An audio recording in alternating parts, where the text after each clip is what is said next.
अब मैं आगे आपको समझाता हूँ कि कुछ और क्राइटेरियाज जिनके बारे में भी आपको अच्छे से जान लेना चाहिए, अच्छे से समझ लेना चाहिए। हेडरूम आप जान चुके हैं 2.1 मीटर से कम नहीं होना चाहिए। तो ये जितनी भी पिचेस वगैरह, हेडरूम वगैरह, इन सब के बारे में अच्छे से जान चुके हैं। जितनी भी चीज़ें हैं, स्टेयरकेस आई होप आपको बहुत अच्छे से समझ में आया होगा। इनका नॉमेनक्लेचर, इनके जितने भी आपकी वैल्यूज़ होती हैं, डाटा मैंने आपको सब कुछ समझाया अच्छे से जितना भी हो सकता है। तो देखिए अब इसके बाद जो अपन समझ रहे हैं वो आपका क्या है कि यदि मैं इनका क्लासिफिकेशन देखूँ, आपने हमेशा क्या हर जगह पर हम इसी को यूज़ करेंगे ऐसा तो जरूरी नहीं है, ऐसा तो मैंने कभी नहीं कहा, ना कहीं पर लिखा हुआ है कि, लेकिन ये एक बेसिक है। बेसिक यदि मेरे समझ में आया है तो मैं आगे जाके इनको लिबरेट कर सकता हूँ, आगे जाके समझ सकता हूँ कि क्या क्या चीज़ें किस किस तरीके से होंगी। तो देखिए सबसे पहले जो मैंने आपको बताया है कि स्टेयरकेस क्या है, किस तरीके का दिखाई दे। यदि मान लीजिए आपका एक कन्वेंशनल पार्ट में भी आता है तो कन्वेंशनल में आप इस पूरे स्टेयरकेस को बनाएंगे एक एक पार्ट की, जिनकी डेफिनेशन आपको मैंने बताई है बोल के हर एक चीज़ की, उनको आप उसी तरीके से डिफाइन करेंगे, एक एक पॉइंट को डिफाइन करेंगे। जितने भी इनके क्राइटेरिया हैं उन सब क्राइटेरियाज को आप लिखेंगे।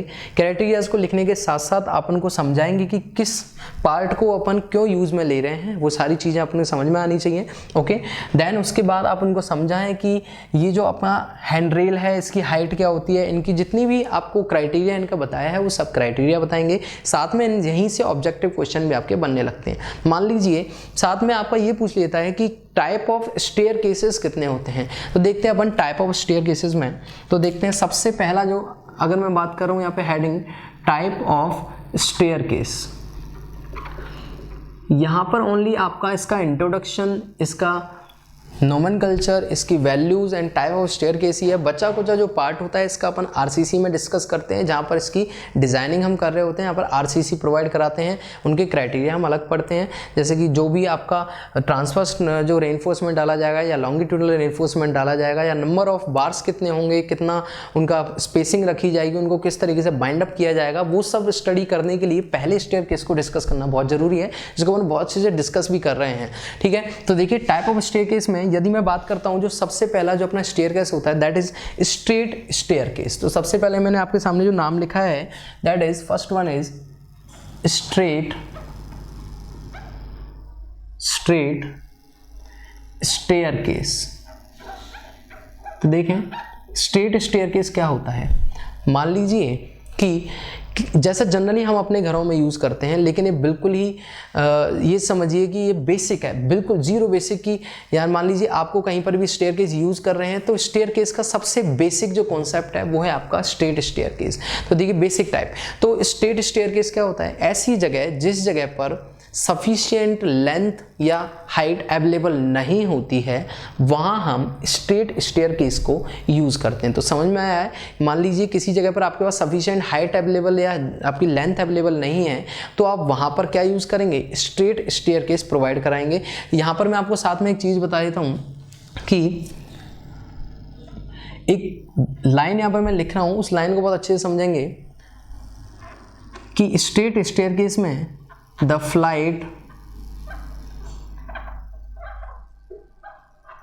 runs floor to floor।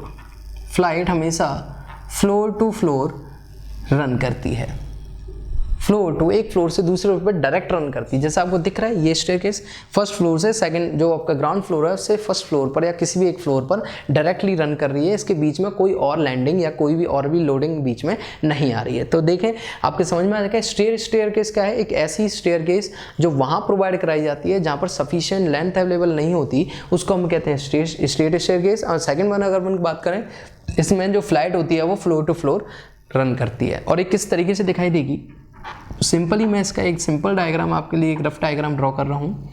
तो ये कुछ इस तरीके से दिखाई देती है, जैसा कि हम घरों में देखते हैं जनरली, ये कुछ इस तरीके से दिखाई देगी।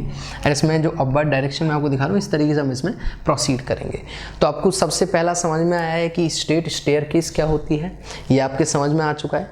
अब मैं आपको दूसरा जो पार्ट है वो मैं आपको बता रहा हूँ। दूसरा आपका पार्ट है सर्कुलर स्टेयरकेस, जो आपका सेकेंड पार्ट है, जो सेकेंड टाइप है आपका that is circular staircase. Circular staircase आपने कई बार देखा होगा गोडाउन्स में या शॉप्स में या स्टोर रूम्स में हर जगह पर जनरली अपन जिस स्टेयरकेस का यूज़ करते हैं वो स्टेयरकेस सर्कुलर होती है, या आप इसको हेलिकल भी बोल सकते हैं। ये कुछ, अगर मैं इसको बनाने की कोशिश करूँ तो ये कुछ इस तरीके से दिखाई देती है, इस तरीके से आपको दिखाई देगी। ये कहाँ अपन प्रोवाइड कराएंगे? ये स्टेयरकेस वहाँ प्रोवाइड कराई जाती है जहाँ ना तो सफिशिएंट लेंथ अवेलेबल हो ना ही सफिशिएंट विड्थ अवेलेबल हो। तो जब दोनों ही चीज़ें अवेलेबल नहीं होती तो मैं बहुत छोटे से एक नैरो स्पेस के अंदर जब हम किसी स्टेयरकेस को प्रोवाइड कराते हैं तो उसे हम कहते हैं सर्कुलर स्टेयरकेस। तो आपको समझा, अगर एग्जाम में आता है कि एक ऐसा स्टेयरकेस का क्या नाम होगा जिसको अपन ऐसी जगह पर प्रोवाइड कराना चाहते हैं जहाँ पर नैरो स्पेस है, आई मीन जहाँ पर ना तो सफिशिएंट लेंथ है ना सफिशिएंट विड्थ है, तो उसको हम क्या कहेंगे? सर्कुलर स्टेयरकेस कहेंगे। तो आपके समझ में आया एंड आप जानते भी हैं जो इनके बीच का जो ये जो पार्ट है आपका, इसको अपन पिच बोलते हैं, दैट इज कॉल्ड पिच। यहाँ पर इस जगह पर पिच होता है। ओके, तो चलिए ये आपके समझ में आ गया। अगला जो स्टेयरकेस है, सर्कुलर स्टेयरकेस समझ में आ चुका है। अगला जो स्टेयरकेस है that is called quarter turn staircase. It means I am writing it, third one is quarter turn staircase, quarter turn staircase. देखिए क्वार्टर टर्न स्टेयरकेस कौन सी होती है? एक ऐसी स्टेयरकेस जो 90 डिग्री पर अपना एंगल चेंज कर लेती है, आई मीन 90 डिग्री पर अपनी डायरेक्शन चेंज कर लेती है, उसको अपन बोलते हैं क्वार्टर टर्न स्टेयरकेस। तो देखें एक बार, ये आपकी क्वार्टर टर्न स्टेयरकेस का फॉर्म है। तो देखें क्वार्टर टर्न स्टेयरकेस क्या होगी? एक ऐसी स्टेयरकेस जो 90 डिग्री पर अपनी डायरेक्शन चेंज कर लेती है, उसको अपन क्या बोलेंगे? क्वार्टर टर्न स्टेयरकेस, जनरली उसको अपन बोलेंगे। साथ में एक बहुत अच्छी चीज़ आपको बताता हूँ, यदि पूछे आपसे कोई कि क्वार्टर टर्न स्टेयरकेस कहाँ प्रोवाइड कराते हैं, यदि आपको कन्वेंशनल क्वेश्चन आता है और आप लिख रहे हैं इसके बारे में, तो क्वार्टर टर्न स्टेयरकेस अपन वहाँ प्रोवाइड कराते हैं जहाँ सफिशिएंट लेंथ एंड विड्थ दोनों ही अवेलेबल हों। सफिशिएंट विड्थ भी है, सफिशिएंट लेंथ भी है, तो वहाँ कोई प्रॉब्लम नहीं है, तो अपन इजीली क्वार्टर टर्न स्टेयरकेस वहाँ पर आसानी से प्रोवाइड करा सकते हैं। ठीक है, अगला जो स्टेयरकेस है आपका वो है आपका डॉग लेग्ड स्टेयरकेस या हाफ टर्न स्टेयरकेस। तो ये बहुत ही ज़्यादा इंपॉर्टेंट है, ऑब्जेक्टिव में भी बहुत इंपॉर्टेंट है और टाइप ऑफ स्टेयरकेस में आप लिखते हैं तो ये बहुत ही इंप्रेसिव पार्ट है। तो आपका जो नेक्स्ट है fourth part that is dog legged. यहाँ पर आप ध्यान रखें आरसीसी में इस पार्ट से, डॉग लेग्ड पार्ट से आपके पास न्यूमेरिकल डिज़ाइन करने के लिए भी आपके न्यूमेरिकल्स बनते हैं, तो वो भी डिस्कस हो सकते हैं आरसीसी के अंदर। तो देखें डॉग लेग्ड स्टेयरकेस,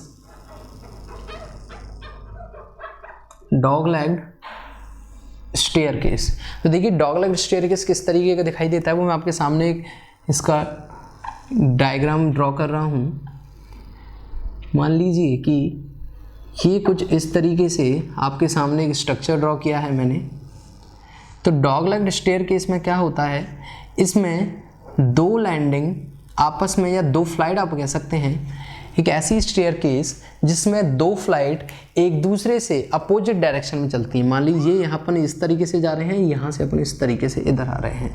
तो एक ऐसा स्टेयरकेस जिसमें दो फ्लाइट एक दूसरे से अपोजिट डायरेक्शन में चलती हैं, उसको हम क्या कहते हैं? डॉग लेग्ड स्टेयरकेस कहते हैं। या फिर इसका दूसरा नाम क्या हो सकता है? Half turn staircase.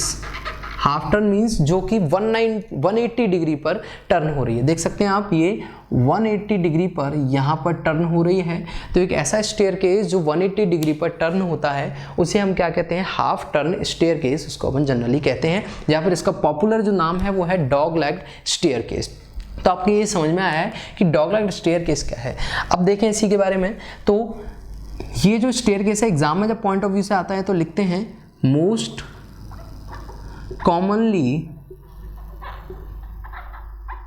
used staircase is dog-legged staircase. Dog-legged staircase कि कौन सी एक ऐसी स्टेयरकेस है जो कि मोस्ट कॉमनली यूज़ की जाती है, सबसे ज़्यादा यूज़ की जाती है, उसको हम क्या कहेंगे, डॉग लेग्ड स्टेयरकेस कहेंगे।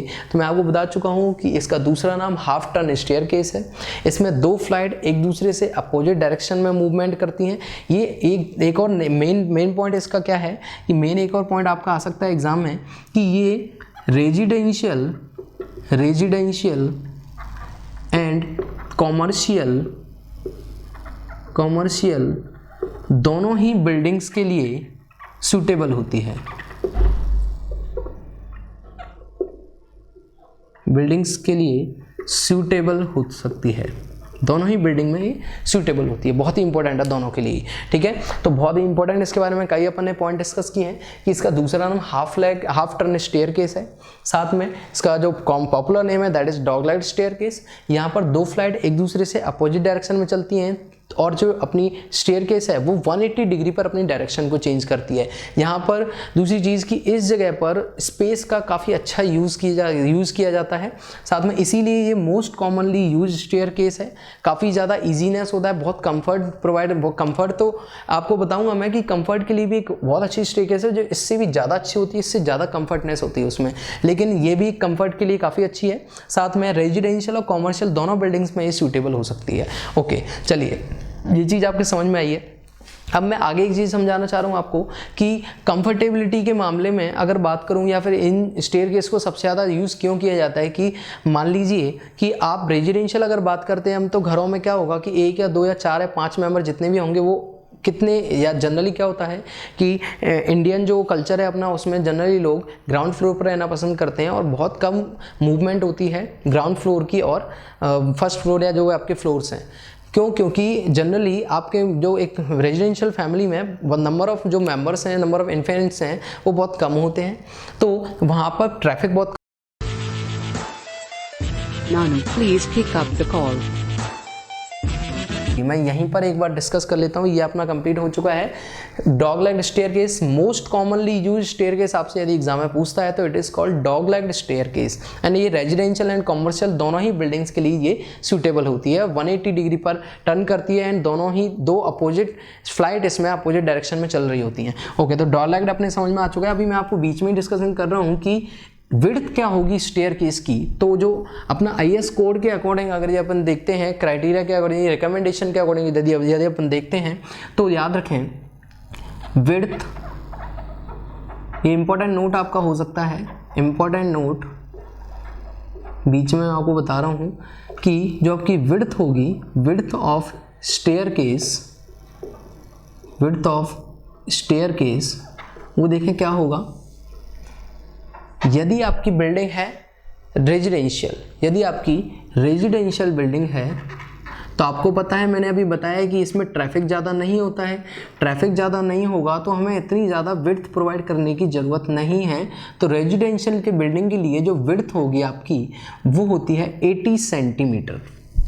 80 सेंटीमीटर रिकमेंड किया गया है कि 80 सेंटीमीटर बहुत सफिशिएंट होती है आपकी विड्थ किसी भी रेजिडेंशियल बिल्डिंग के लिए। लेकिन यदि मैं बात करता हूँ कॉमर्शियल बिल्डिंग के लिए, तो कॉमर्शियल बिल्डिंग में बहुत ही डिफ़िकल्ट हो जाता है कम विड्थ के साथ में सर्वाइव करना, क्योंकि वहाँ पे नंबर ऑफ मेंबर्स ज़्यादा हैं, ट्रैफिक ज़्यादा है, दोनों का मूवमेंट भी काफ़ी ज़्यादा है। तो इसके लिए कॉमर्शियल बिल्डिंग को ऑब्वियस सी बात है यहाँ पर जो उसकी विड्थ रखी जाएगी वो विड्थ थोड़ी सी ज़्यादा रखी जाएगी और ये विड्थ होती है 1 metre, it is 80 centimetre. And residential building के लिए ये होगी 80 सेंटीमीटर एंड आपका जो कॉमर्शियल बिल्डिंग है उसके लिए ये रहेगी 1 मीटर। ये आपके समझ में आ चुकी है। अब यदि मैं इससे आगे भी याद रखेंगे, दोनों ही क्राइटेरिया भी याद रखना है आपको। अब मैं आगे यदि बात करता हूँ, चलिए इसके बारे में डिस्कस अपन कर चुके हैं, वापस से आ जाते हैं अपन टाइप ऑफ स्टेयरकेस पर। तो 4 स्टेयरकेस अपन पढ़ चुके हैं, straight staircase, circular staircase, quarter turn staircase, half turn या डॉग लेग्ड स्टेयरकेस, जो कि मोस्ट कॉमनली यूज स्टेयरकेस, सबसे पॉपुलर स्टेयरकेस है। यदि मैं लास्ट में जो बात कर रहा हूँ फिफ्थ नंबर जो नेक्स्ट पॉइंट अपना, it is open well staircase.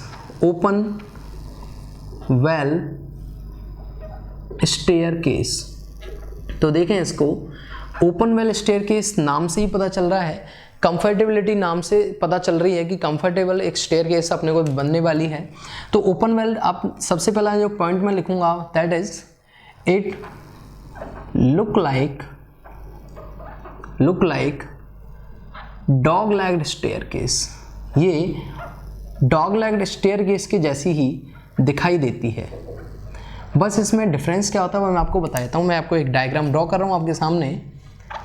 ये हमने एक डायग्राम ड्रॉ किया जो कि सेम आगे फॉर्म ले रहा है जैसा कि हमने डॉग लेग्ड स्टेयरकेस को बनाया था, लेकिन यहाँ पर यदि आप देखेंगे तो मैंने बीच में एक स्पेस प्रोवाइड किया है, एक स्पेस।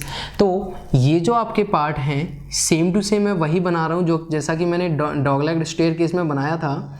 तो ये आपका जो स्पेस है ये अपवर्ड मूवमेंट के लिए है एंड ये अपोजिट डायरेक्शन में एक और फ्लाइट यहाँ पर चल रही है। साथ में ये आपको दिख ही रहा है कि 180 डिग्री पर ये टर्न कर रही है। तो मोस्ट ऑफ कॉमनली ये डॉग लेग्ड स्टेयरकेस के जैसी ही दिखाई दे रही है, लेकिन यहाँ पर डिफरेंस आपको समझ में आ रहा है कि मिड में एक स्पेस प्रोवाइड किया गया है जिसको कि मैं वेंटिलेशन नाम दे रहा हूँ, वेंटिलेशन, जिसको कि मैं वेंटिलेशन नाम दे चुका हूँ। तो एक ऐसी स्टेयरकेस जिसमें वेंटिलेशन प्रोवाइड किया जाता है और जो जनरली रेजिडेंशियल के लिए ना होकर कॉमर्शियल बिल्डिंग्स के लिए बहुत ही ज़्यादा पॉपुलर है, उसको हम कहते हैं ओपन वेल स्टेयरकेस। यदि एग्जाम में आता है कि मोस्ट कंफर्टेबल स्टेयरकेसेस, मोस्ट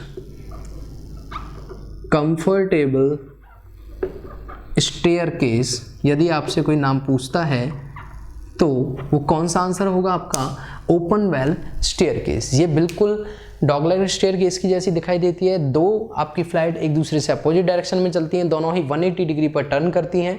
साथ में यहाँ पर जो स्पेशल पॉइंट है वो ये है कि यहाँ पर वेंटिलेशन प्रोवाइड होता है जिसकी वजह से ये सबसे ज़्यादा कंफर्टेबल स्टेयरकेस की कैटेगरी में आने लग जाती है। ओके, जो अपना last one type of staircase है that is bifurcate staircase.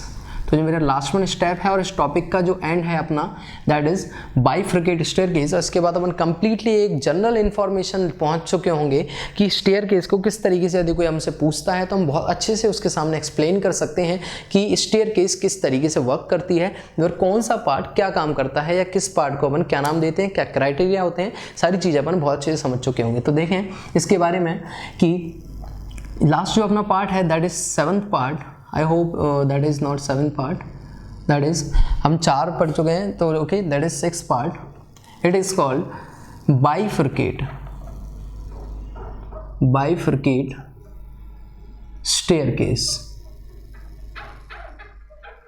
Bifurcate staircase.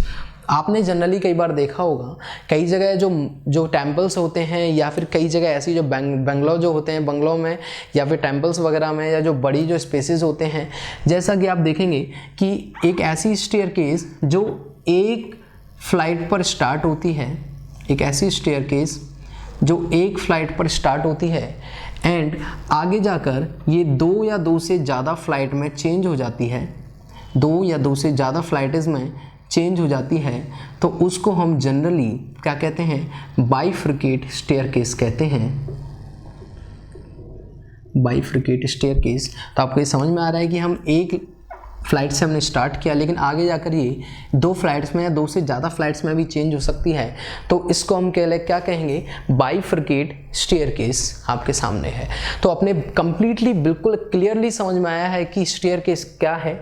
तो स्टेयरकेस एक इजीली एक अरेंजमेंट है जो हमें बहुत इजीनेस प्रोवाइड कराती है किसी एक फ्लोर से किसी दूसरे फ्लोर तक जाने के लिए या उसमें मूवमेंट करने के लिए। स्टेप, ट्रेड एंड राइजर का एक कॉम्बिनेशन है जिसका एक जो कि एक स्टेप को क्रिएट करता है कंबाइन करके, और उस स्टेप की टोटल जो डायमेंशन होती है राइजर प्लस ट्रेड की वो अबाउट 400 to 450 mm होती है। अलग अलग जगह के लिए residential, commercial, factory, cinema hall, institute, इन सब के लिए अलग अलग ट्रेड एंड राइजर की वैल्यू हो सकती है, लेकिन ऑलमोस्ट 400 to 450 के बीच में ही वो लाई करती है। साथ में ये हैंडल क्या करती है? आपके हाथ को रेस्ट प्रोवाइड कराती है जिससे आप इजीली असेसमेंट कर पाते हैं, इजीली मूवमेंट कर पाते हैं आपके स्टेयरकेस के अंदर। साथ में बैलूस्टर इस हैंडरेल को सपोर्ट करते हैं जिससे कि उसमें फ्लेक्सिबिलिटी ना आए, जिससे कि वो बेंडिंग के कारण डैमेज ना हो जाए। साथ में जो स्टेयर में जो आपकी नोजिंग होती है वो अपीयरेंस को तो इंक्रीज करती है, साथ में हेल्प करती है एक्सीडेंट होने से आपको बचाती है, आपको गिरने से बचाती है। इनकी जो आपका नोजिंग जो पॉइंट है वो क्या है? नोजिंग is the projection part of the trade beyond the riser is called नोजिंग। और नोजिंग को मिलाने वाले जितने भी पॉइंट हैं उनको अपन कहते हैं लाइन ऑफ नोजिंग। ओके। सॉफिट क्या है आपका? सॉफिट जो अंडरलाइन सरफेस है स्ट्रेंजर के, और स्ट्रेंजर एक आरसीसी का बीम है जिसके ऊपर पूरा का पूरा अपना स्टेयरकेस रेस्ट कर रहा है, और इसकी जो थिकनेस है उसको अपन कहेंगे वेस्ट। हेडरूम क्या है आपका? कि लोडिंग के जो टॉप बॉटम सरफेस है उसको यदि मैं आपकी लैंडिंग के टॉप आपका जो ग्राउंड सरफेस है, ग्राउंड फ्लोर है, जो भी आपका फ्लोर है उसके टॉप सरफेस से यदि मैं बीच की वर्टिकल हाइट देखूंगा दैट इज हेड रूम, और इसकी जो डायमेंशन है वो कभी भी, इसकी जो हाइट है वो 2.1 मीटर से कभी भी कम नहीं होनी चाहिए। नंबर ऑफ स्टेयरकेस बात करूंगा तो मिनिमम नंबर ऑफ स्टेयरकेस किसी एक फ्लाइट के अंदर या किसी स्टेयरकेस या एक लैंडिंग के बीच, लैंडिंग और फ्लोर के बीच में हो सकती है वो 3 हो सकती है, and maximum it is goes to 12, ये 12 तक मैक्सिमम हो सकती है। जो आपका पिच है यानी कि कितने एंगल पर हॉरिजॉन्टल के संग ये स्टेयरकेस अपना एंगल बनाती है, तो वो वैल्यू 25 से 40 डिग्री तक हो सकती है। आपको ये बहुत अच्छे से समझ में आया है। साथ में मैंने आपको टाइप ऑफ स्टेयरकेस अलग अलग बताया कि कहाँ पर अलग अलग सूटेबिलिटी के अकॉर्डिंग, जहाँ पर जो सूटेबल है उसके अकॉर्डिंग अपन कहाँ पर कौन सी स्टेयरकेस को यूज़ करेंगे, कौन सबसे ज़्यादा कंफर्टेबल है। कंफर्टेबल सबसे ज़्यादा होगी आपकी before the bifurcate I have discussed, it is called open well staircase. यदि बेस्ट कॉमनली यूज, यदि सबसे ज़्यादा कॉमनली यूज होने वाली स्टेयरकेस के बारे में बात करेंगे तो वो आपकी स्टेयरकेस कौन सी होगी? That is dog legged staircase. यदि स्पेस अवेलेबल नहीं है, नैरो स्पेस है, तो आप यूज करेंगे सर्कुलर स्टेयरकेस। यदि किसी जगह पर विड्थ अवेलेबल नहीं है, लेंथ अवेलेबल है, ओनली लेंथ अवेलेबल है, विड्थ अवेलेबल नहीं है, तो उस जगह पर अपन यूज करेंगे हाइट अवेलेबल है, लेंथ अवेलेबल है, लेकिन विड्थ अवेलेबल नहीं है, तो वहां पर हम यूज करेंगे straight staircase which goes directly running from one floor to another floor. एक लैंडिंग से दूसरे लैंडिंग तक जो डायरेक्ट रन कर रही है उसको हम क्या बोलेंगे? एक फ्लाइट बोलेंगे, या जनरली अपन स्ट्रेट स्टेयरकेस की एक फ्लाइट बोलेंगे। स्ट्रेट स्टेयरकेस वो सीढ़ी का या स्टेयरकेस का नाम हो जाएगा। तो ये आपके जनरली बेसिकली समझ में आ चुका है। अब देखिए मैं आपको बहुत बेसिकली इस चीज़ को समझा चुका हूँ। आरसीसी में इसके स्ट्रक्चर के बारे में पढ़ा जाता है कि कहाँ पर जो आरसीसी का जो बीम है, सॉफिट जो आपको स्ट्रेंजर प्रोवाइड करा रहे हैं, कितनी आरसीसी प्रोवाइड करानी है इस जगह पर, ताकि ये ईजीली जो आपका ट्रैफिक जो इसके ऊपर मूवमेंट करेंगे उसको ये आसानी से सस्टेन कर ले और फेल नहीं हो। तो इसके लिए डिस्कशन के लिए आपको अब ये बहुत इंपॉर्टेंट समझ में आ चुका है। अब आप आरसीसी डिजाइन इसके लिए कर चुके हैं, आप इस धीरे से इसको इजीली बहुत प्रॉब्लम इस पे सॉल्व, जितनी प्रॉब्लम आप चाहें इसको सॉल्व कर सकते हैं। कन्वेंशनल फॉर्म में या ऑब्जेक्टिव फॉर्म में, दोनों में ही ये सबसे बेस्ट पार्ट मैं आपको समझा चुका हूँ। ओके, सीमेंट के बारे में डिस्कस करने वाले हैं। तो सिंपली सीमेंट देखें, सीमेंट बहुत अच्छे से हम लोग पहले से इसको जानते हैं कि सीमेंट के बारे में बेसिकली सारे स्टूडेंट जनरली बेसिकली पढ़ते चले जाते हैं। फर्स्ट ईयर सेकंड ईयर अपने ग्रेजुएशन में भी काफ़ी अच्छे से समझा होता है, लेकिन मैं इसको कुछ ऐसे फैक्टर्स भी साथ साथ में आपको बताऊंगा जो आपको नहीं भी पता होंगे, जो पता है उनको आप रिवाइज भी करेंगे साथ साथ। तो आई होप आपको एक नई नई चीज़ें आपको यहाँ पर पता लगे। तो देखें, सबसे पहले मैं बात कर रहा हूँ कि सीमेंट है क्या चीज़। तो आप सब लोग जानते हैं कि जनरली कॉन्क्रीट के अंदर सीमेंट को यूज़ किया जाता है। इसके अलावा कॉन्क्रीट में और भी कई मटेरियल यूज़ किए जाते हैं, जैसे कि सैंड यूज़ की जाती है, वाटर यूज़ किया जाता है, एडमिक्सचर यूज़ किया जाता है आपका, या एग्रीगेट यूज़ किए जाते हैं। तो उनका सबसे मोस्ट इम्पॉर्टेंट जो आपका इंग्रेडिएंट है कंक्रीट का, उसको हम कहते हैं सीमेंट। तो मैं सीमेंट की हिस्ट्री से स्टार्ट करके इसका टाइप ऑफ सीमेंट या इसका एंडिंग यहाँ पर है, जिस तरीके से होगा मैन्युफैक्चरिंग टाइप ऑफ सीमेंट, या इसके फील्ड टेस्ट, या इसके आपके जितने भी टेस्टेज हैं या लेबोरेटरी टेस्टेज जितने भी हैं, इसके कंपाउंड्स कितने कितने हैं, कौन कौन से इंग्रेडिएंट इसके होंगे, कहाँ से इसका ओरिजिन है, कि कौन इसका डिस्कवर है, किसने इसको मॉडर्न डिस्कवरी के नाम से किसको जाना जाता है, उन सारी चीज़ों के बारे में मैं यहाँ पर आपके सामने डिस्कस करने वाला हूँ। तो देखिए, सबसे पहले मैंने लिखा है आपके सामने सीमेंट।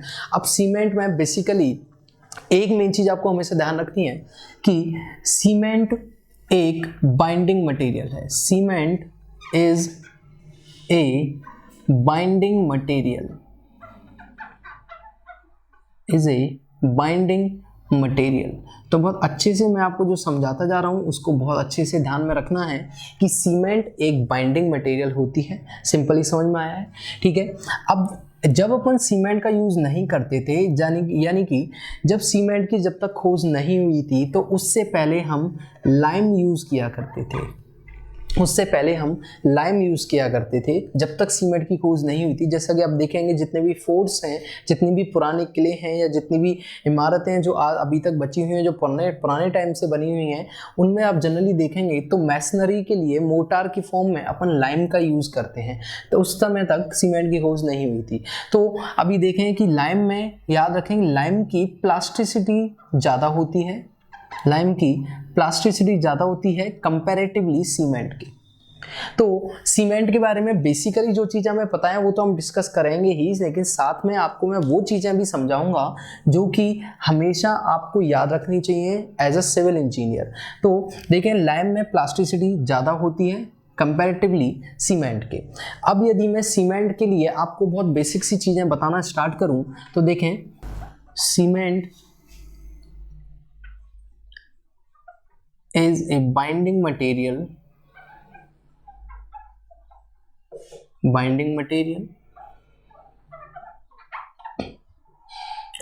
सीमेंट की adhesive and cohesive properties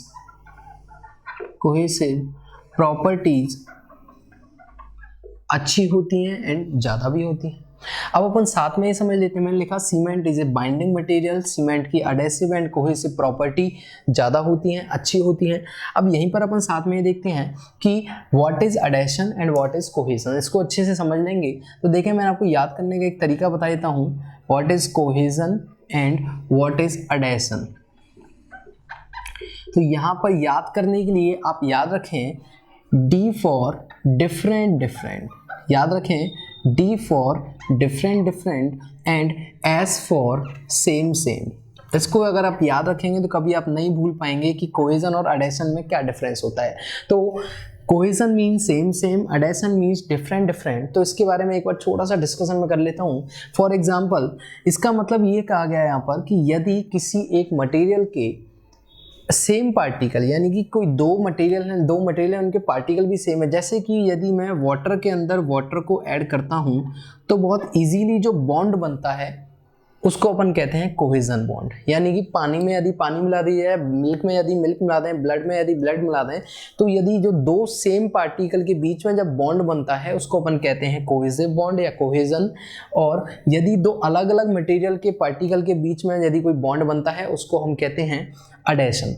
तो डिफरेंट मीन्स, मान लीजिए आपने वाटर में लेमन वाटर मिला दिया, ये लेमन मिला दिया, पानी में आपने नींबू का रस मिला दिया, तो वो जनरली अपने पास कौन सा बॉन्ड बनेगा, अडेशन बॉन्ड बनेगा। या फिर मान लीजिए पानी में आपने चीनी घोल दिया, पानी में आपने सॉल्ट मिला दिया, तो आपके लिए कौन सा बॉन्ड बनेगा, अडेशन। तो सिंपल सी बात है, देखो यहीं पर रिलेट करता हूँ यदि मैं किसको, अपने सीमेंट को, तो सीमेंट की कोहेजन एडेशन प्रॉपर्टी का मतलब है कि सीमेंट खुद के पार्टिकल के साथ तो कोहेजन बहुत अच्छा रखती है, साथ में जब इसको कंक्रीट में मिलाया जाता है तो अदर जितने भी इंग्रेडिएंट होते हैं उनके संगे एडेसिव प्रॉपर्टी को भी रिप्रेजेंट करती है। दोनों ही प्रॉपर्टी आपके समझ में आ चुकी हैं, cohesion and adhesion. And third देखें आप, इसको बाइंडिंग मटेरियल की तरह तो यूज में लिया ही जा रहा है। इससे पहले अपन लाइम यूज करते थे, जैसा कि मैं आपको बता चुका हूँ। अब यदि अपन देखें तो सीमेंट की जो डेंसिटी होती है, डेंसिटी ऑफ सीमेंट, ये आपकी होती है 1440 kg पर मीटर क्यूब। साथ में आपको बता भी देता हूँ कि डेंसिटी क्या है। तो density is the ratio of mass and volume,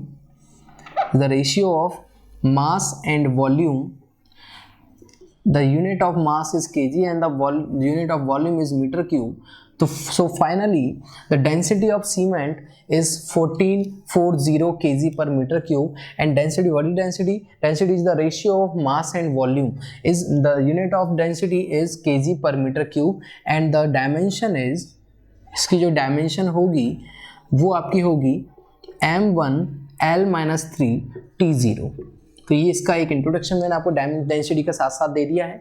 okay, तो नेक्स्ट देखें, कोहेजन एंड एडेशन प्रॉपर्टी आपकी हो चुकी है। जो डेंसिटी हो चुकी है आपकी सीमेंट की वो आपकी 1440 हो चुकी है, 1440 kg पर मीटर क्यूब। यदि मैं इसकी स्पेसिफिक ग्रेविटी के बारे में बात करूंगा, स्पेसिफिक ग्रेविटी, तो सीमेंट की स्पेसिफिक ग्रेविटी 3.14 से 3.15 होती है। एक चीज़ हमेशा याद रखें कि स्पेसिफिक ग्रेविटी की कोई यूनिट नहीं होती है। Specific gravity is a unitless parameter. Specific gravity की कोई यूनिट नहीं होती है क्योंकि इसका फॉर्मूला आप सब जानते हैं। स्पेसिफिक ग्रेविटी का फॉर्मूला होता है डेंसिटी ऑफ ए फ्लूइड और सब्सटेंस और a material upon density of a standard fluid substance or a material. So density upon density, kg per meter cube upon kg per meter, it is cancelled by each other and finally we get a unitless number. It is called specific gravity. Okay, तो specific gravity इसकी 3.14 से 3.15 होती है। तो याद रखें, अब मैं सबसे पहले बता देता हूँ कि सीमेंट जो अपन सामने देख रहे हैं, जो कि एक बाइंडिंग मटेरियल के फॉर्म में यूज में लिया जा रहा है, कोडेसिव एडहेसिव प्रॉपर्टी को ज़्यादा भी रख रहा है, साथ में डेंसिटी और स्पेसिफिक ग्रेविटी जान चुके हैं। तो इसको जो डिस्कवर किया था, तो डिस्कवर किया है इसको जोसेफ एस्पिडीन ने। जोसेफ एस्पिडीन ने इसको डिस्कवर किया 1824 के अंदर। 1824 में जोसेफ एस्पिडीन ने सीमेंट को डिस्कवर किया। जब जोसेफ एस्पिडीन ने सीमेंट को डिस्कवर किया तो एक बार जब वो इंग्लैंड के एक मैसन थे, जो मैं आपको सिंपली बता रहे हैं कि इंग्लैंड के एक मैसन थे जोसेफ एस्पिडीन। जब ये सीमेंट में आपको जब कभी देखेंगे आप सीमेंट, तो सीमेंट का जो मेन कॉन्स्टिट्यूएंट्स है वो lime and silica and alumina है। तो जब कभी भी आप देखेंगे तो लाइम का ही एक प्रोडक्ट है सीमेंट। तो जब लाइम, सिलिका एंड एल्यूमिना के हेल्प से जब जोसेफ एस्पिडीन अपने सीमेंट को प्रिपेयर कर रहे थे, तो सीमेंट बनाते समय उन्होंने, जब इंग्लैंड में एक पोर्टलैंड नाम की एक चट्टान है, पोर्टलैंड नाम की एक रॉक है, जब उसके पास बैठे तो उन्होंने ऑब्जर्व किया कि जो सीमेंट वो प्रोड्यूस कर रहे हैं, जो सीमेंट उन्होंने बनाया है, उसका कलर सेम टू सेम उनके इंग्लैंड में पाई जाने वाली एक चट्टान या एक रॉक जिसका नाम पोर्टलैंड है, उसके जैसी सेम दिखाई देती थी। दोनों का कलर या दोनों का जो पोस्चर है बिल्कुल सेम उनको दिखाई दिया। तो इसलिए उन्होंने अपने सीमेंट का जो नाम दिया वो नाम है पोर्टलैंड सीमेंट, या इसको अपन कहते हैं ordinary Portland cement. Ordinary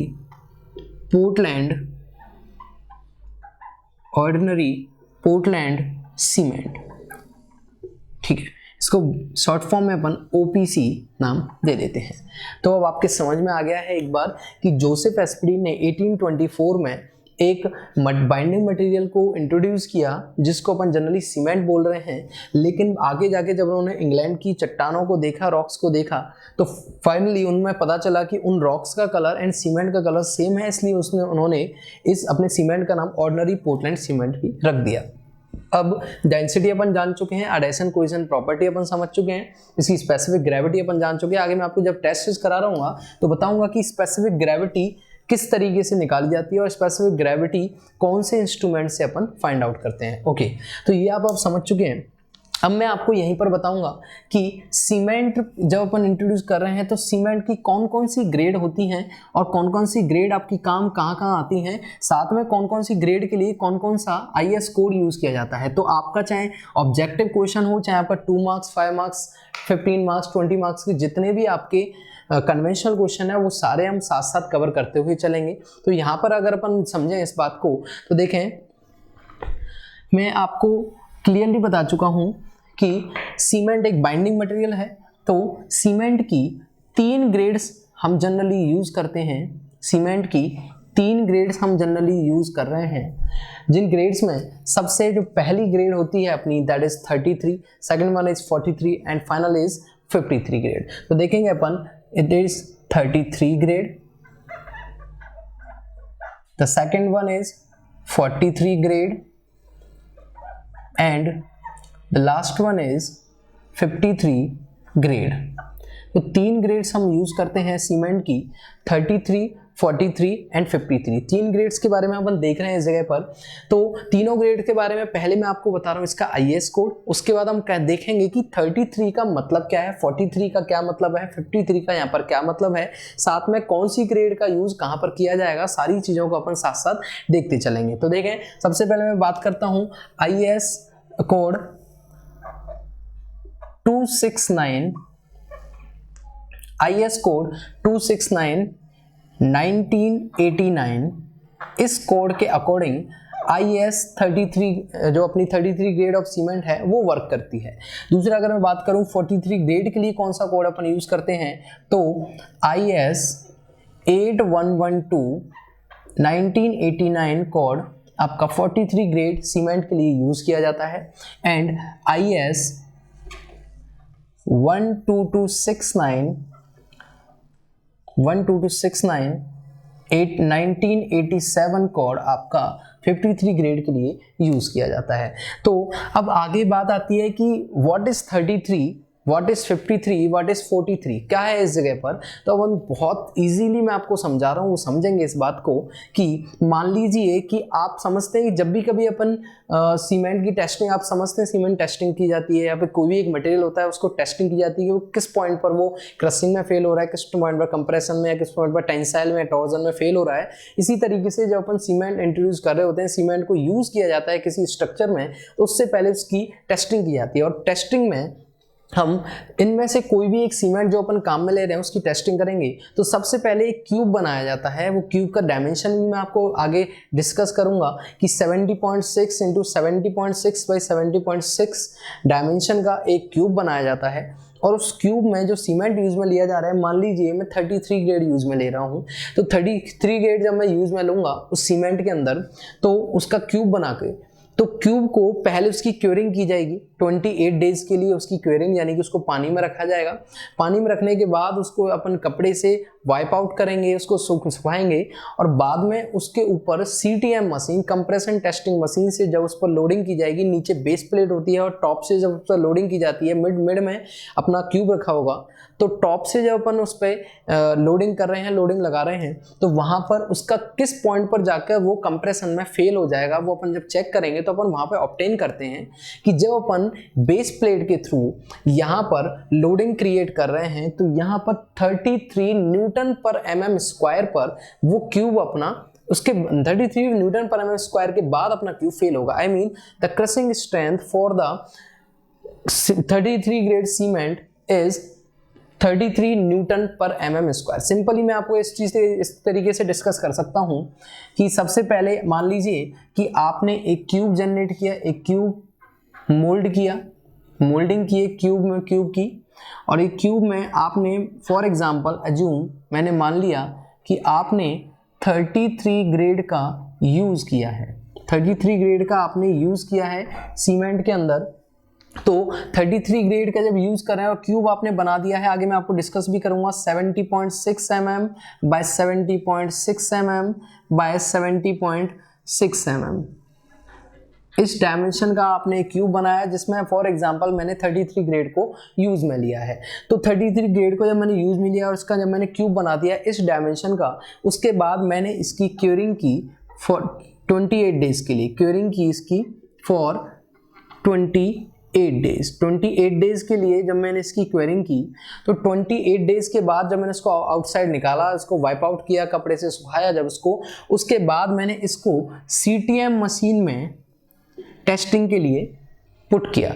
testing machine, CTM machine का फुल फॉर्म है कंप्रेशन टेस्टिंग मशीन। एक और मशीन आप यूज ले सकते हैं UTM, यूनिवर्सल टेस्टिंग मशीन। तो CTM मशीन में नीचे एक बेस प्लेट होती है जिस पर अपना क्यूब रखा रहता है और टॉप से उस पर अपन लोडिंग करते हैं प्लेट के थ्रू ही।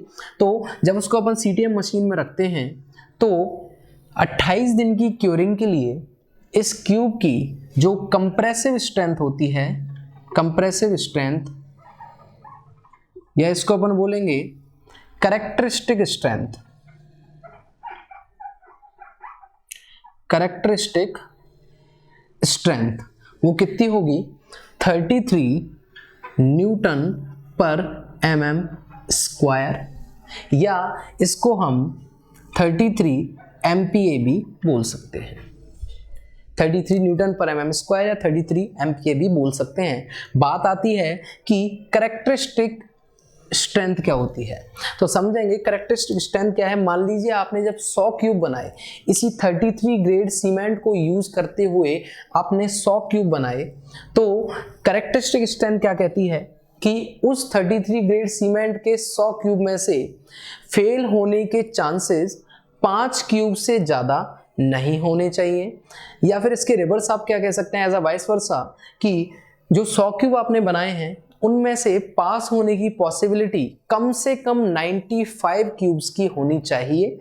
आई मीन कि 95 तो होने ही चाहिए, उससे ज़्यादा यदि पास हो रहे हैं तो बहुत ज़्यादा बेटर है, लेकिन 95 क्यूब्स तो पास होने ही चाहिए, या ज़्यादा से ज़्यादा 5 क्यूब फेल होने चाहिए। कम हो रहे हैं तो बहुत अच्छी बात है। ओके, तो आपके समझ में आ चुका है कैरेक्टरिस्टिक स्ट्रेंथ क्या मानी जाती है, कि एक ऐसी स्ट्रेंथ या ऐसा एक लोड, कैरेक्टरिस्टिक लोड से ही कैरेक्टरिस्टिक स्ट्रेंथ रिलेट करती है, तो एक ऐसा लोड जिस पर किसी भी एक क्यूब या किसी एक सरफेस के या किसी एक स्ट्रक्चर के मेंबर के फेल होने के चांसेस 5% से ज़्यादा कभी भी नहीं हो, या फिर पास होने के चांसेस कम से कम 90% तो 95% तो होने ही चाहिए। 95% से ज़्यादा हैं तो बहुत अच्छी बात है।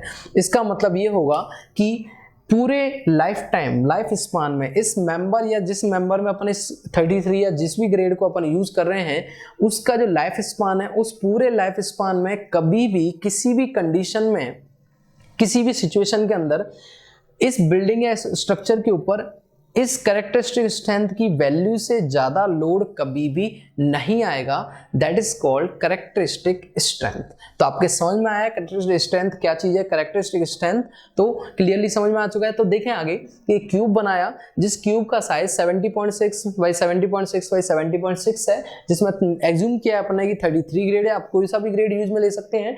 तो उसको जब अपन ने क्योरिंग की 20 डेज के लिए, उसके बाद उसको जब CTM मशीन में रखा, CTM मशीन में उसको रखने के बाद कौन से एक लोड तक वो हाईएस्ट अपने ऊपर, अपने सरफेस एरिया के ऊपर लोड को सहन कर सकती है, उसको अपन कैरेक्टरिस्टिक स्ट्रेंथ बोलेंगे। तो here 33 stand for characteristic strength eight 28 days of quarrying. तो आपके समझ में आ चुका है। एज वेल एज जैसे हमने 33 ग्रेड को समझा है, ऐसे ही 43 ग्रेड के बारे में यदि मैं आपको समझाऊं, तो यदि 43 ग्रेड को यदि मैं यूज कर रहा हूं किसी भी जगह पर, तो 43 ग्रेड को यूज करने पर उसके 28 दिन की क्योरिंग के बाद उसकी कैरेक्टरिस्टिक स्ट्रेंथ कितनी होनी चाहिए, 43 न्यूटन पर mm स्क्वायर होनी चाहिए। इसी रिस्पेक्ट में 53 ग्रेड में भी इसकी जो कैरेक्टरिस्टिक स्ट्रेंथ है 53 ग्रेड सीमेंट की, वो 28 दिन की क्योरिंग के बाद 53 न्यूटन पर mm स्क्वायर ही होनी चाहिए। बहुत अच्छे से आपको क्लियर हो चुका है। ओके, तो आगे मैं आपको क्या बता रहा हूं कि इन तीनों का, चलिए मैंने देख लिया कि इसकी जो कैरेक्टरिस्टिक स्ट्रेंथ है वो कितनी होगी आपकी 33 न्यूटन पर mm स्क्वायर हो जाएगी, इसकी 43 न्यूटन पर mm स्क्वायर हो जाएगी, इसकी 53 न्यूटन पर mm स्क्वायर हो जाएगी आफ्टर 28 डेज। ये भी और ये भी 28 डेज के बाद में, क्वेरिंग के बाद में, आफ्टर 28 डेज ऑफ क्वेरिंग के बाद में तीनों की जो कैरेक्टरिस्टिक स्ट्रेंथ है वो 33 की 33 न्यूटन पर mm स्क्वायर, इसकी 43 न्यूटन पर mm स्क्वायर एंड इसकी 53 न्यूटन पर mm स्क्वायर कैरेक्टरिस्टिक स्ट्रेंथ हो चुकी होगी। अब आगे देखते हैं कि इनका यूज कहाँ कहाँ पर किया जाता है। तो सबसे पहले सबसे बेसिक के बारे में बात करूंगा। 33 ग्रेड जो सीमेंट है अपना, उसका यूज जनरल कंस्ट्रक्शन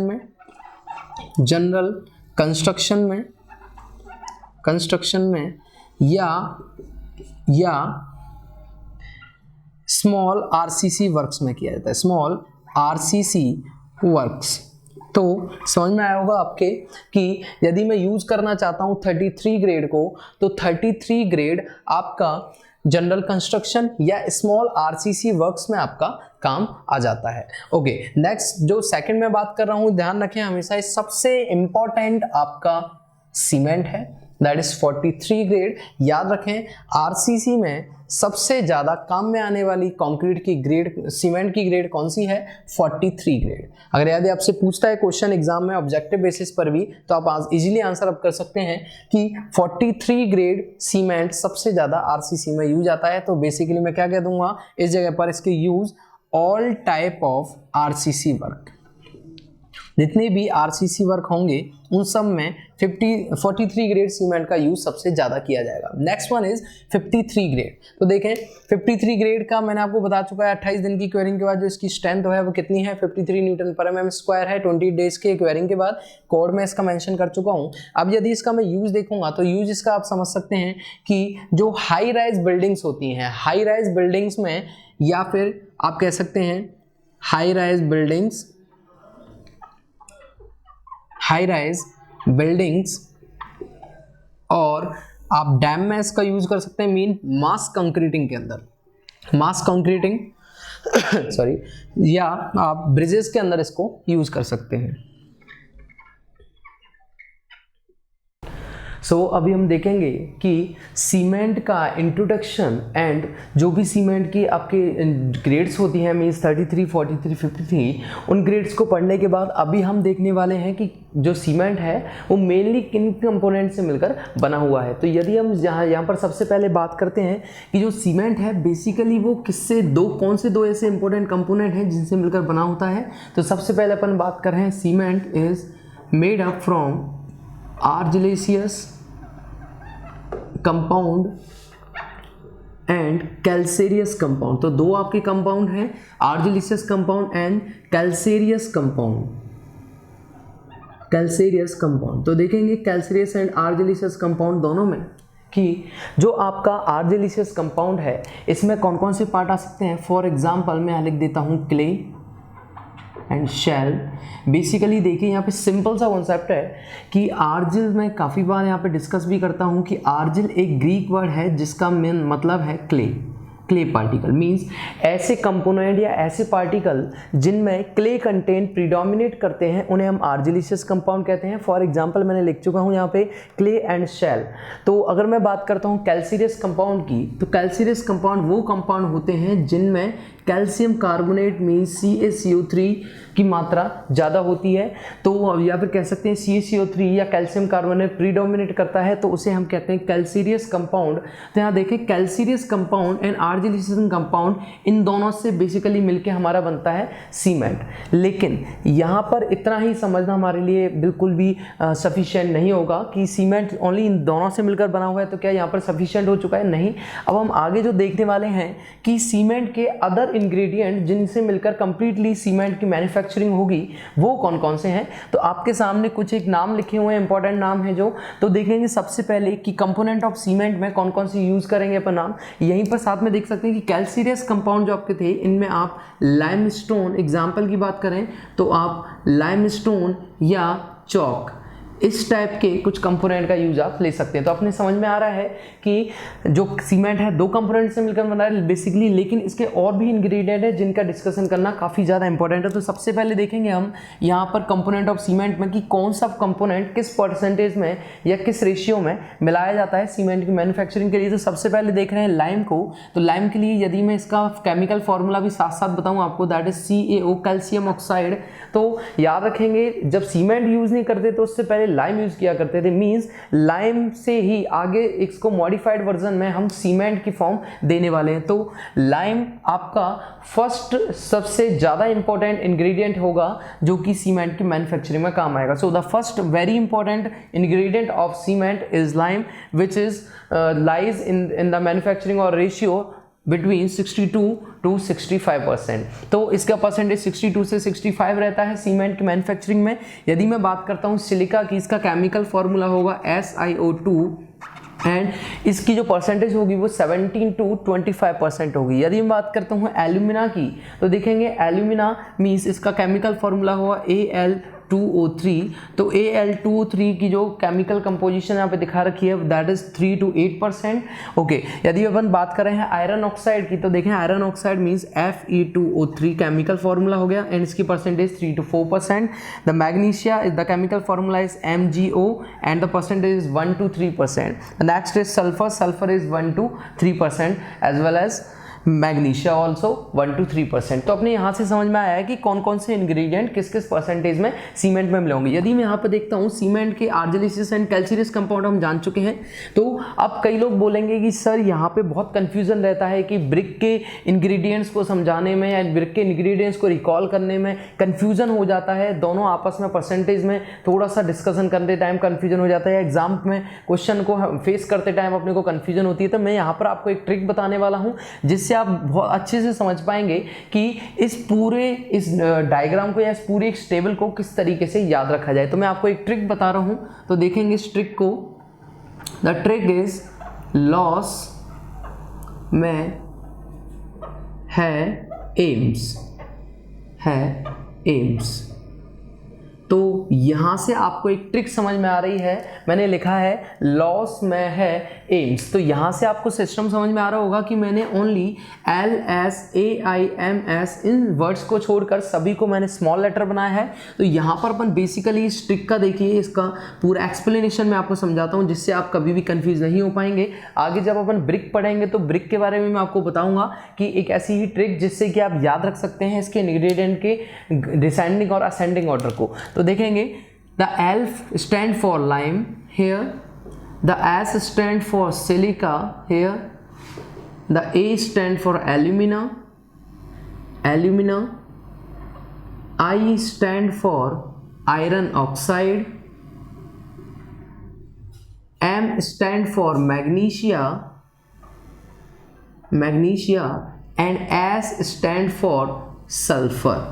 तो यहाँ तक अपने अच्छे से समझ में आया है कि यहाँ L stand for lime, S for silica, A for alumina, I for iron oxide, M for magnesia and S for sulphur. अपने को टोटली इंग्रेडिएंट्स को याद करने का एक ट्रिक अपने सामने क्रिएट हम कर चुके हैं जो कि लॉस में है, एम से काफ़ी अच्छे से समझ में आ सकता है। तो यहाँ पे अपने को ये चीज़ समझ में आई है और इस जगह पर अपने को टेबल के ये परसेंटेज आपको याद रखने होंगे। तो यहाँ पर इंग्रेडिएंट्स को अच्छे से समझने के बाद अब आप कहेंगे कि सर सीमेंट में तो जब अपन इंग्रेडिएंट्स को पढ़ते हैं तो उसमें तो आपको एल्कलीज भी देखने को मिलेगा या साथ में आप देखेंगे तो आपको जिप्सम भी देखने को मिलेगा, बिल्कुल। लेकिन अपन एक छोटा सा एक डिस्कशन करें यहीं पर कि जो सीमेंट के इंग्रेडिएंट्स हैं उन इंग्रेडिएंट्स में ये जो आपके कंपोनेंट्स हैं ये तो हम मिलाना चाहते हैं, या हम चाहते हैं कि ये मिलें और इनसे हमारा मैन्युफैक्चरिंग होने के बाद जो सीमेंट ऑब्टेन हो रहा है वो बहुत अच्छी क्वालिटी का हो।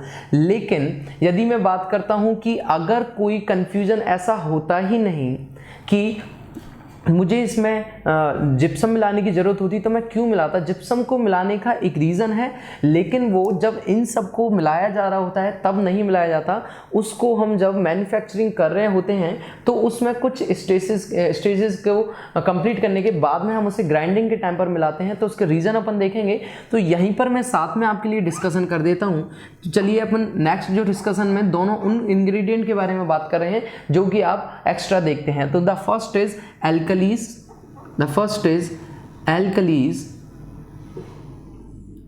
and the second is gypsum।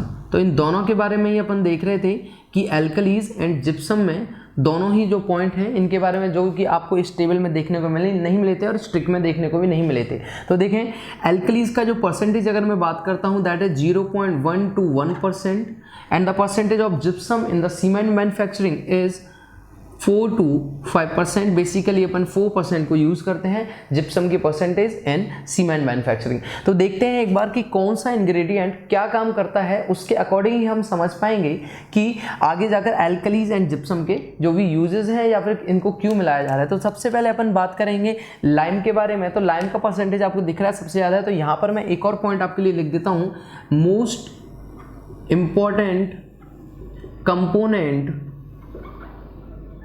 Component of cement कौन सा होगा। तो अब हम कहेंगे इसे लाइम प्लस सिलिका। एग्जाम में कई बार इनका परसेंटेज भी आपसे पूछ लिया जाता है। तो इन दोनों का कंबाइंड परसेंटेज आप याद रखेंगे 70 to 80%, 70% to 80% इनका इंक्लूडेड या इनका कपल रेशियो होता है सीमेंट के अंदर, और ये सबसे ज़्यादा इंपॉर्टेंस रखते हैं। तो सबसे पहले मैं बात कर रहा हूँ लाइम की। तो देखिए लाइम क्या करता है, एक ऐसा कॉमन मैं आपको एक सेंटेंस बता रहा हूँ जो इन सभी इंग्रेडिएंट्स के लिए कॉमन होगा, वो है कि ये सीमेंट में जो स्ट्रेंथ होती है उसे इम्पार्ट करते हैं, ड्यूरेबिलिटी को इम्पार्ट करते हैं। So all of this ingredients increase the strength और imparts the strength of the cement. तो ये बेसिक से जो सेंटेंस है वो सभी इंग्रेडिएंट्स के लिए होगा, लेकिन हम इसे यूज़ नहीं करेंगे क्योंकि इसे यूज़ करने से एग्ज़ाम में कोई बेनिफिट नहीं मिलने वाला है या फिर अपने के पास एग्ज़ाम में कोई पॉइंट ऑफ व्यू नहीं देखने को मिलेगा, क्योंकि कॉमन क्वेश्चन को कोई नहीं पूछेगा आपसे पूछेंगे इनके स्पेशल पॉइंट्स क्या हैं, इनके जो भी अच्छे पॉइंट्स होंगे उनके बारे में अपन डिस्कशन करने वाले। तो सबसे पहले मैं बात करूँगा लाइम की। तो देखिए लाइम सबसे मेन इंग्रेडिएंट है सीमेंट का, और ये बाइंडिंग फॉर्म में मींस सीमेंट की बाइंडिंग प्रॉपर्टीज को इंक्रीज करने का काम करता है, मींस सीमेंट की स्ट्रेंथ को काफ़ी ज़्यादा बढ़ाता है। लेकिन अब यहीं पर एक और कॉन्सेप्ट यदि अपन देखें इसको पढ़ने से पहले, तो मैं आपको एक और ट्रिक बताने वाला हूँ। तो उस ट्रिक को देखेंगे क्या है, तो यहाँ पर मैं एक पार्टीशन बना के आपको एक ट्रिक समझा रहा हूँ।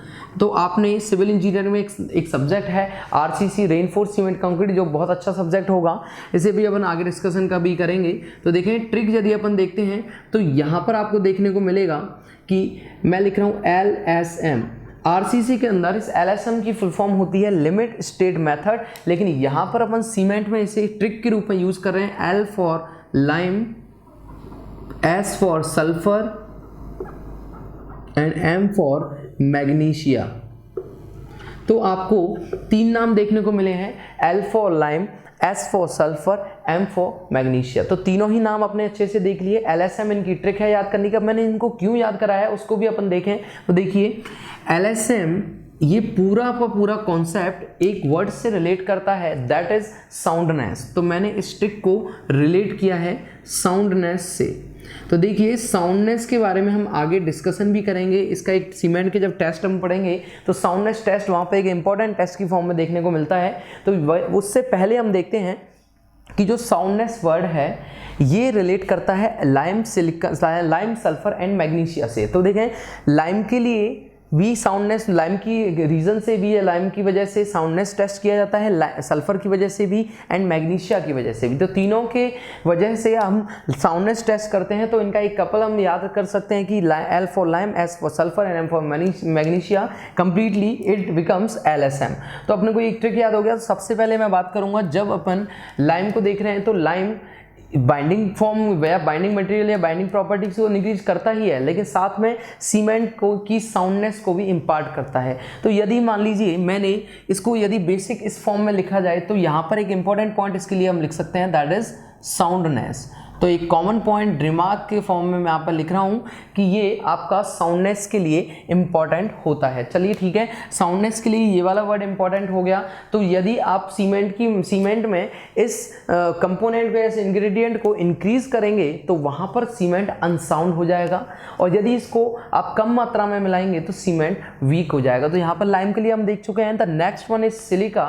यदि सिलिका के बारे में अपन यदि बात करते हैं तो देखें सिलिका क्या करता है, ये स्ट्रेंथ को तो इंक्रीज करता ही है, जो कि सब करेंगे, सारे जो इंग्रेडिएंट है सभी करेंगे।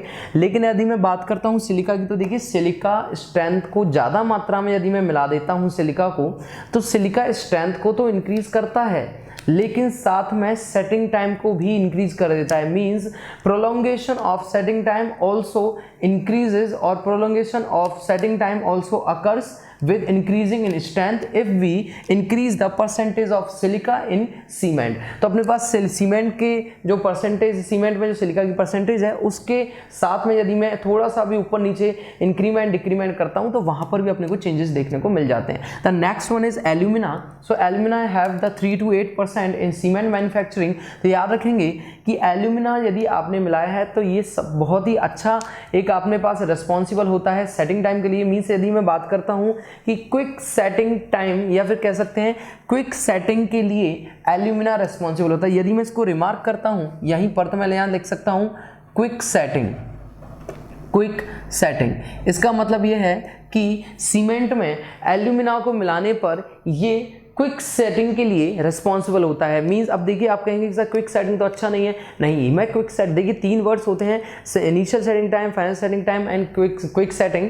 तो इनिशियल एंड फाइनल की अभी मैं बात नहीं कर रहा हूँ, मैं बात कर रहा हूँ ओनली सेटिंग टाइम की। तो देखें क्विक सेटिंग मीन्स जब आप इसको स्ट्रक्चर में लगा दोगे सीमेंट को तो उस जगह पर वो कितनी जल्दी सेट हो जाता है, उसे हम कहते हैं क्विक सेटिंग। तो क्विक सेटिंग अपने समझ में आया है कि क्विक सेटिंग क्या है।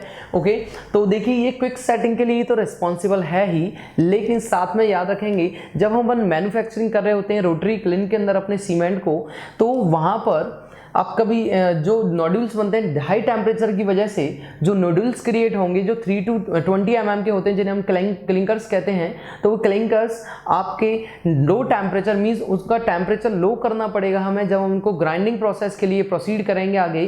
तो वहां पर क्लिंकर्स के टेम्परेचर को रिड्यूस करने का काम किसका होगा, एल्यूमिना का होगा। तो एल्यूमिना के बारे में अपने को 3-4 चीजें पता चली हैं कि यदि मैं यहाँ पर एल्यूमिना को मिला देता हूँ तो क्विक सेटनिंग के लिए तो रिस्पॉन्सिबल है ही, लेकिन साथ के साथ ये टेम्परेचर ऑफ क्लिंकर्स को भी डाउनवर्ड ले जाता है या फिर डिक्रीज कर देता है। ओके, तो ये साथ में अगर यहाँ पे देखें यदि इसको देखना हो कि क्या ये स्ट्रेंथ के लिए रिस्पॉन्सिबल है, तो बिल्कुल ये सभी इंग्रेडिएंट स्ट्रेंथ को तो इम्पार्ट्स करते ही करते हैं। Okay, the next one is iron oxide. तो आयरन ऑक्साइड देखिए यहाँ पर कलर को तो प्रोवाइड कराता ही है सीमेंट में, जैसे कि सीमेंट का ग्रीनिश ग्रे कलर स्पेशली अपन बोलते हैं। So cement have greenish grey colour due to iron oxide, and iron oxide colour की स्ट्रेंथ या कलर को इंक्रीज करने के साथ साथ, कलर प्रोवाइड कराने के साथ साथ स्ट्रेंथ, ड्यूरेबिलिटी एंड हार्डनेस के लिए भी रिस्पॉन्सिबल है। सो आयरन ऑक्साइड सीमेंट के अंदर strength, colour, durability and hardness को इंक्रीज करता है। ओके, यदि आप ज़्यादा मात्रा में इसे मिला देते हैं तो कलर में थोड़ा वेरिएशन आने लगेगा और थोड़ा बहुत स्ट्रेंथ में भी आपके में डिक्रीमेंट हो सकता है।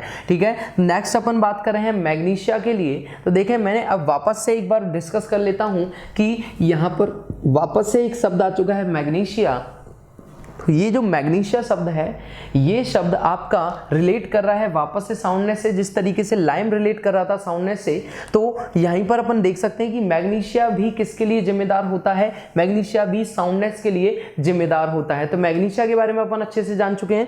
यहीं पर देखिए कि ये कौन सा कलर प्रोवाइड करेगा, जिस तरीके से आयरन ऑक्साइड कलर प्रोवाइड कराता है उसी तरीके से मैग्नीशिया भी, याद रखेंगे, येलो कलर प्रोवाइड कराता है। तो मैं यहाँ पर इसके लिए भी लिख सकता हूँ कि ये साउंडनेस के लिए रिस्पॉन्सिबल है, साउंडनेस। तो मैं यहाँ पे लिख चुका हूँ कि ये भी एक साउंडनेस के लिए रिस्पॉन्सिबल कंपोनेंट है। तो मैं यहाँ पर भी आपको बता चुका हूँ। अब आगे अपन देख रहे हैं the last component is sulphur. तो सल्फर को भी अपन वापस से रिलेट कर सकते हैं सल्फर एज LSM अपनी ट्रिक से। तो sulphur is also responsible for soundness in cement. तो साउंडनेस के लिए सल्फर भी रिस्पॉन्सिबल है, लेकिन यहीं पर अपन बात करते हैं जब अपन टेस्ट करेंगे साउंडनेस के लिए, और साउंडनेस का टेस्ट आपका LSM means lime, sulphur and magnesia तीनों के लिए किया जाएगा।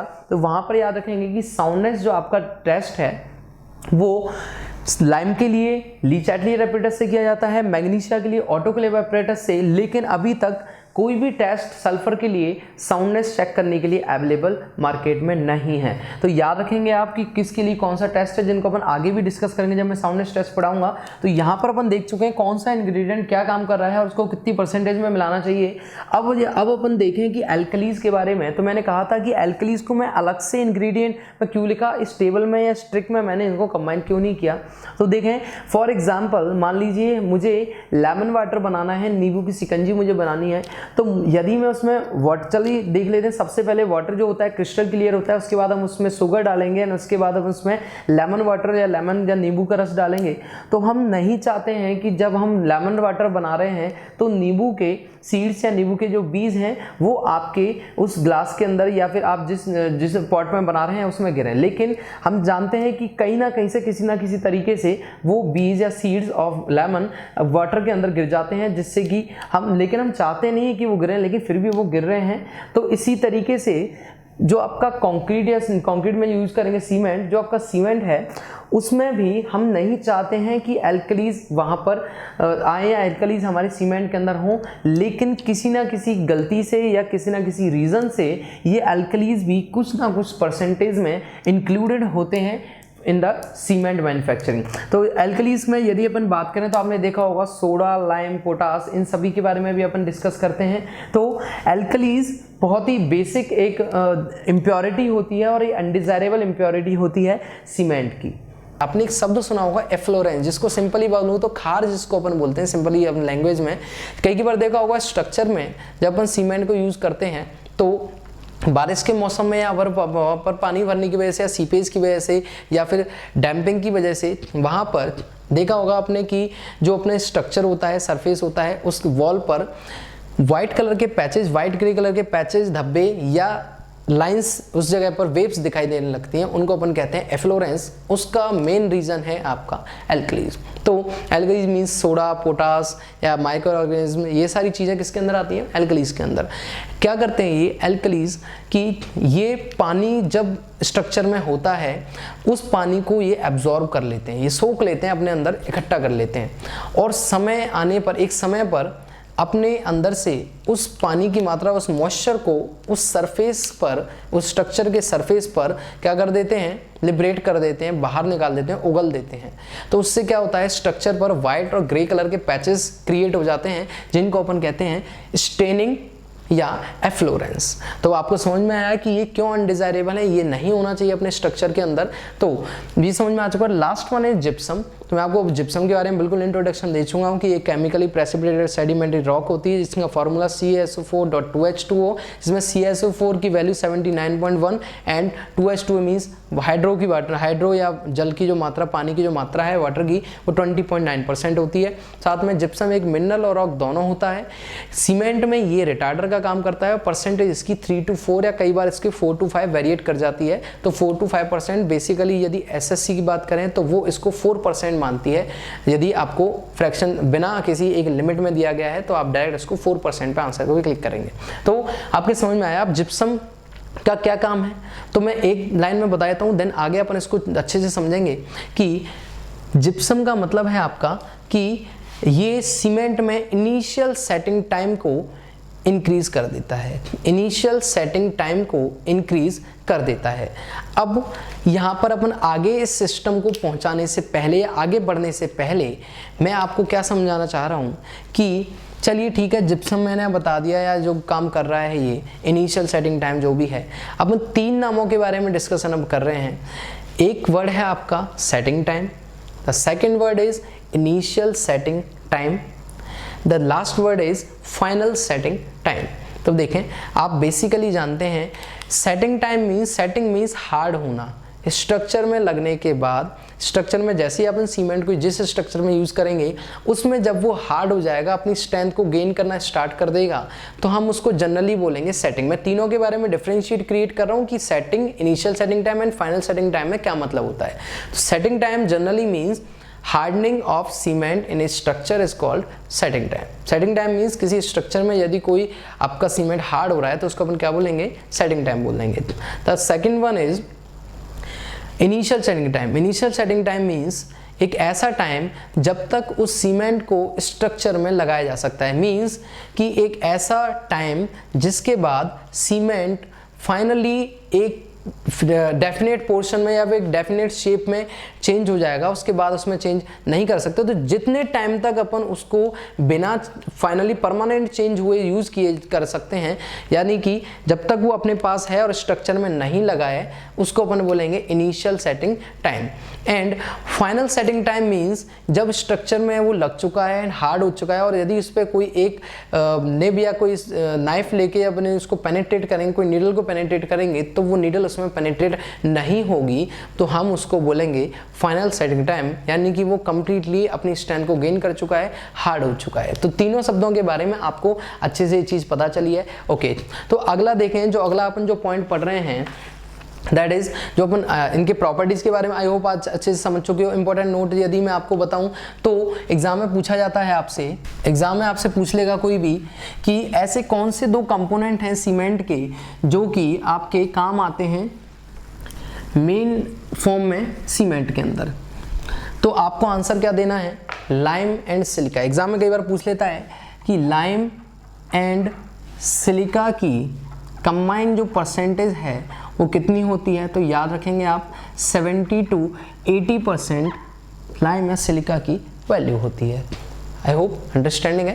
तो दोनों के बारे में अपने को पता चल गया, चलिए ठीक है, 70 to 80% लाइम एंड सिलिका की परसेंटेज पता चल गई है। ओके, अब मैं आपको अभी बता रहा था कि एक LSM कॉन्सेप्ट जो मैंने आपको बताया, LSM की L for lime, S for silica and M for magnesia, M for magnesia, L for lime, S for silica, S for sulphur, M for magnesia, lime, magnesia and sulphur. तो देखें इनमें भी अब आपको एक बहुत कॉमन से कॉन्सेप्ट समझने हैं। LSM से आपको याद तो हो गया ये कॉन्सेप्ट से, लेकिन साथ में क्या समझना है कि लाइम, सल्फर, मैग्नीशिया तीनों के लिए साउंडनेस टेस्ट किया जाता है। साउंडनेस टेस्ट तीनों के लिए किया जाता है। लेकिन एक चीज़ हमेशा याद रखनी है कि यदि मैं लाइम के लिए टेस्ट को कर रहा हूँ, यदि मान लीजिए मैं लाइम के लिए टेस्ट कर रहा हूँ, तो जो टेस्ट का नाम है Le Chatelier test for soundness in lime. यदि मैं बात कर रहा हूँ किसकी, मैग्नीशिया की एंड लाइम बोथ, इन दोनों की यदि मैं बात कर रहा हूँ, तो मेरे को कौन सा सिस्टम यूज़ करना है, कौन सा इंस्ट्रूमेंट यूज़ करना है, दैट इज़ ऑटोक्लेव। तो मुझे ऑटोक्लेव इंस्ट्रूमेंट यूज़ करना होता है साउंडनेस फाइंड आउट करने के लिए। एंड फाइनली यदि मैं बात करूँगा सल्फ़र के लिए, तो याद रखें सल्फ़र के लिए अभी तक कोई टेस्ट अवेलेबल नहीं है, नो टेस्ट इज़ अवेलेबल, कोई टेस्ट अवेलेबल नहीं है सीमेंट के लिए। तो सीमेंट में सल्फ़र के लिए, सल्फ़र की साउंडनेस को ऑब्टेन करने के लिए, तो यहाँ पर आपको ये चीज़ समझ में आ जाती है बहुत क्लियरली। ओके, तो चलिए मैं आगे आपको समझाता हूँ इस जगह पर कि आप जो अपन पढ़ चुके हैं, चलिए मैं आपको समझा चुका हूँ कि इंग्रेडिएंट्स क्या होंगे सीमेंट के। तो इंग्रेडिएंट्स को समझने के बाद अब अपन चलते हैं आगे, जो कि आपका पॉइंट है बॉक्स कंपाउंड। बॉक्स कंपाउंड को भी पढ़ने से पहले मैं आपको दो शब्दों से आपको रिलेट कर रहा हूँ। जो आपका पहला जो वर्ड है that is heat of hydration. Heat of hydration, heat of hydration. तो देखें पहला आपका वर्ड है हीट ऑफ हाइड्रेशन। तो देखें हीट ऑफ हाइड्रेशन क्या होता है। जब आप सीमेंट में जब आप पानी मिला देते हो, आप वाटर मिक्स कर देते हो, तो आपके सामने एक पेस्ट प्रिपेयर हो जाता है, पेस्ट। लेकिन एक चीज़ हम हमेशा भूल जाते हैं जिसके बारे में अपन डिस्कस करेंगे अब, कि जब अपन सीमेंट में वाटर मिलाते हैं तब एक पेस्ट बनता है, लेकिन साथ में हीट भी रिलीज होती है, साथ में हीट भी रिलीज होती है। तो जब सीमेंट में पानी मिलाते हैं तब एक पेस्ट बनता है, तो उसमें जो हीट रिलीज होती है, जो लिबरेट होती है, उसको हम बोलते हैं हीट ऑफ हाइड्रेशन। क्या बोलेंगे उसको? Heat of hydration, heat of hydration. तो सिंपल याद रखेंगे, the heat liberates after mixing the water in cement is called heat of hydration. साथ में एक चीज याद रखेंगे, जब कभी सीमेंट के अंदर वाटर मिलाया जाता है और जो पेस्ट बनता है, तो वो पेस्ट अपने ओरिजिनल वॉल्यूम से 1.2 टाइम्स ज़्यादा स्वेल करता है। यानी कि अपने ओरिजिनल वॉल्यूम के कंपैरिजन में जब सीमेंट में पानी मिलाया जाता है, तो अपने ओरिजिनल वॉल्यूम के कंपैरिजन में 2.1 टाइम्स ज़्यादा स्वेलिंग ऑब्टेन कर लेता है, ज़्यादा स्वेलिंग हो जाती है। यहीं पर अगर मैं कंपैरिजन करूं इसको लाइम के साथ में, तो यदि आप लाइम के साथ में पानी को मिलाएंगे, वाटर को मिलाएंगे, जनरली मैं आपको बात करूं कि CaO प्लस H2O यदि मिलता है तो आपके सामने क्या बनता है? कैल्शियम हाइड्रोक्साइड बनता है, CaOH का होल ट्वाइस कैल्शियम हाइड्रोक्साइड आपके सामने बनता है। ओके, तो यहाँ पर देखें, जब अपन लाइम के अंदर पानी को मिलाते हैं तब भी एक पेस्ट बनता है, बनेगा तो तब भी एक पेस्ट, साथ में वहाँ पर भी क्या होगा? हीट लिबरेट होगी, हीट बाहर निकलेगी। तो समझे, उसको क्या बोलेंगे फिर? यदि मैं सीमेंट में पानी मिला के जो पेस्ट बनना है उसमें से जो हीट निकल रही है उसको बोला हीट ऑफ हाइड्रेशन। तो यदि लाइम में वाटर मिलाने पर जो पेस्ट बना और जो हीट लिबरेट होगी, that is called Slaking, it is called Slaking. तो याद रखेंगे स्लैकिंग क्या है? जब लाइम में पानी मिला रहे हैं और जो पेस्ट बनने के बाद जो हीट रिलीज हो रही है, इट इज कॉल्ड स्लैकिंग। और यदि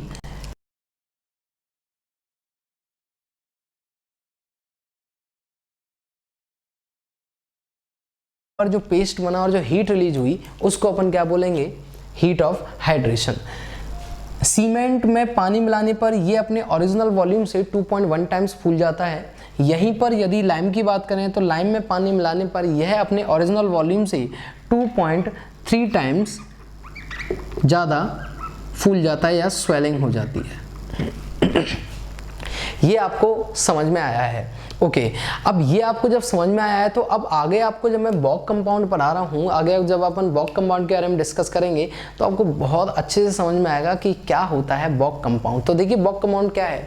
जब अपन सीमेंट में पानी मिला रहे हैं तो पानी मिलाने पर उसमें केमिकल रिएक्शन होती है। तो बॉग एक इंजीनियर हैं, सिविल इंजीनियर हैं, जिन्होंने इसके बारे में थोड़ा सा एक डिस्कशन किया, इसके बारे में ऑब्जर्वेशन किया। तो उन्होंने ऑब्टेन किया कि जब अपन सीमेंट में पानी मिलाते हैं तो बहुत सारे केमिकल रिएक्शन के थ्रू केमिकल रिजेंट्स या केमिकल कंपाउंड्स जनरेट हो जाते हैं। उन केमिकल कंपाउंड को जब उन्होंने देखा है, क्रिस्टल फॉर्मेशन जब हो रही थी, जब उन्होंने देखा कि अलग अलग कंपाउंड जो बने हैं वो अलग अलग अपना काम सेपरेट कर करके बांट के कर रहे हैं, जिससे कि सीमेंट एक प्रॉपर तरीके से काम कर रहा है। तो जो बॉक्स ने जो कंपाउंड देखे हैं तो उन कंपाउंड को अपन डिस्कस करेंगे।